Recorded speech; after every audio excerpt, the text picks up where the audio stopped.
श्रीमती अनीता। प्रश्न संख्या 119। माननीय अध्यक्ष महोदय, खंड 1 गृह रक्षा विभाग में आरक्षी से लेकर कंपनी कमांडर तक कुल 609 पद स्वीकृत हैं, जिनका विवरण निम्नानुसार है। क्रम संख्या 1 कंपनी कमांडर पद स्वीकृत 54। क्रम संख्या 2 प्लाटून कमांडर पद स्वीकृत 180। क्रम संख्या 3 मुख्य आरक्षी पद स्वीकृत 142। क्रम संख्या 4 आरक्षी स्वीकृत पद 233।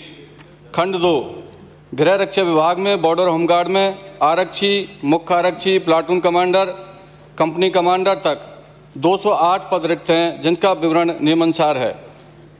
क्रम संख्या 1 कंपनी कमांडर पद रिक्त 16। प्लाटून कमांडर पद रिक्त 54।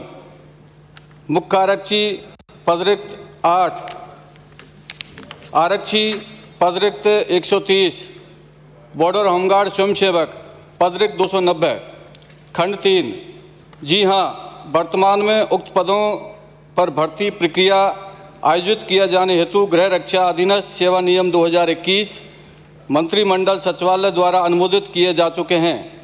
उक्त नियमों की अधिसूचना जारी किए जाने की कार्रवाई प्रक्रियाधीन है। बॉर्डर होमगार्ड स्वयंसेवकों के रिक्त 290 पदों में से 115 रिक्त पदों पर नामांकन प्रक्रिया हेतु ऑनलाइन आवेदन प्राप्त हो चुके हैं, जिन पर नामांकन की कार्रवाई प्रक्रियाधीन है।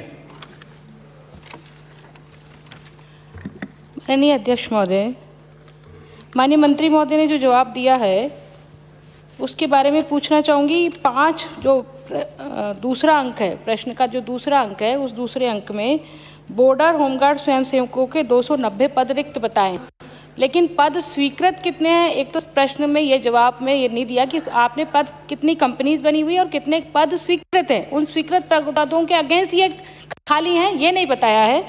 दूसरा, आप बोल रहे हैं कि जो 290 पद खाली हैं, उन 290 पदों में 115 रिक्त पदों पर नामांकन की प्रक्रिया प्रारंभ कर दी गई है। तो जब 290 पद खाली हैं तो 190 पर ही प्रक्रिया क्यों प्रारंभ की है? 200 के 290 पदों पर प्रक्रिया कब तक प्रारंभ करोगे? ये 2 प्रश्नों का जवाब दो, फिर मैं तीसरा प्रश्न पूछती हूँ। माननीय अध्यक्ष महोदय, जो कुल पद हैं हमारे पास में, जो बॉर्डर होमगार्ड के हैं 2664 पद हैं, और ऑन रोल जो हमारे ड्यूटी पर हैं वो 2374 हैं, और जो मैंने रिक्त पद बताए आपको 290 वो हैं। और जो आपने दूसरा सवाल जो मेरे से पूछा कि ये 290 क्यों, ये जब भर्ती जो हमने निकाली थी, जब 2018 में आप ही की सरकार थी, उस टाइम जब ये नामांकन की संख्या निकाली थी तो उस टाइम वो पद 115 रिक्त थे। अध्यक्ष महोदय, अब मंत्री महोदय स्वयं कह रहे हैं कि आपके समय के 115 पद हमने निकाल रखे हैं, और हम कह रहे हैं कि ये हमने निकाले हुए हैं। तो भाई, आपके समय जो खाली हुए हैं उनका बता दो मुझे, ये 2-3 साल में, कि ये जो खाली हुए हैं इनकी प्रक्रिया कब तक प्रारंभ करोगे? एक प्रश्न मेरा ये, इसका जवाब आपने नहीं दिया। तीसरा मेरा प्रश्न है, आप कह रहे हैं कि 2021 मंत्रिमंडल सचिवालय द्वारा अनुमोदित किए जा चुके हैं नियम, सेवा नियम, और सेवा नियम अनुमोदन के बाद में अधिसूचना